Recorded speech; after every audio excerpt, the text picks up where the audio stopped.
Olá, meus queridos irmãos e irmãs, amigos e amigas. Hoje nós estaremos mais uma vez falando sobre o grande eu sou. E o texto é Apocalipse 1:8. Eu sou o Alfa e o Ômega, o princípio e o fim, diz o Senhor, aquele que é, que era e que há de vir, o Todo-Poderoso.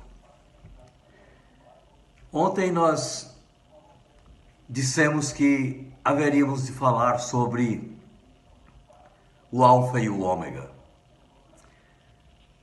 A apresentação do Senhor Jesus Cristo, quando ele diz: eu sou o Alfa e o Ômega. Eu sou o princípio e o fim. Alfa e Ômega são as primeira e última letras do alfabeto grego.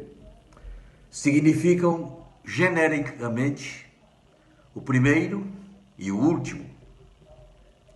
E os dois conceitos ocorrem simultaneamente em Apocalipse 23, no versículo 13, quando a palavra do Senhor, de maneira muito clara e contundente, ela fala ao nosso coração, fala à nossa vida e nos dá uma mensagem que vale a pena ressaltar neste momento.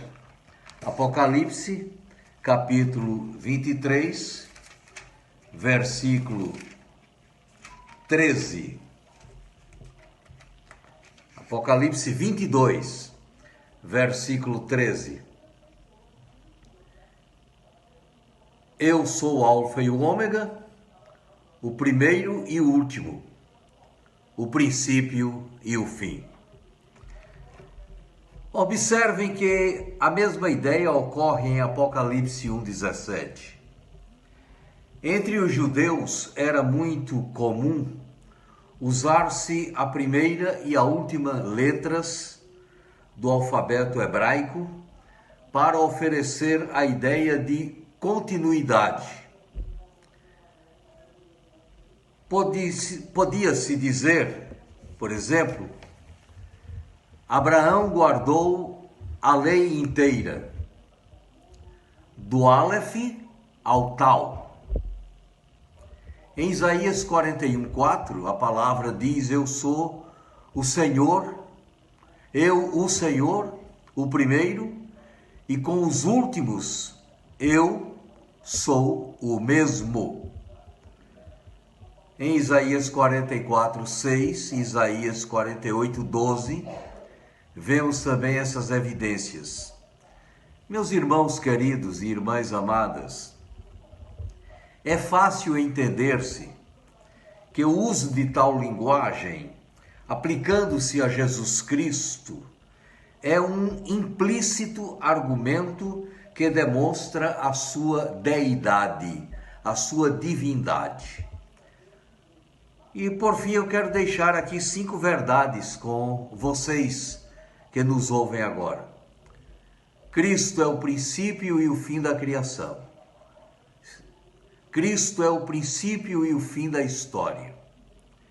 Cristo é o princípio da Escritura.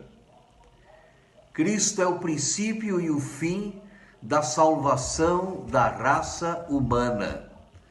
E Cristo é o princípio e o fim da Igreja. Sobre estes aspectos, amanhã nós iremos falar e estaremos concluindo esta série sobre o grande eu sou. Vale a pena estudar a palavra de Deus com os irmãos e com os amigos que nos ouvem e nos assistem. Que Deus vos dê um dia feliz e cheio de bênçãos. É o que desejamos. Vamos orar? Pai querido, obrigado pela tua instrumentalidade na proclamação de tua palavra. Obrigado porque tu tens nos dado esclarecimento sobre as tuas verdades espirituais para podermos transmiti-las a todos os irmãos e amigos. Te agradecemos as bênçãos concedidas. Abençoa os amigos que nos ouvem, as amigas que nos ouvem, em nome de Jesus. Amém. Até amanhã, queridos.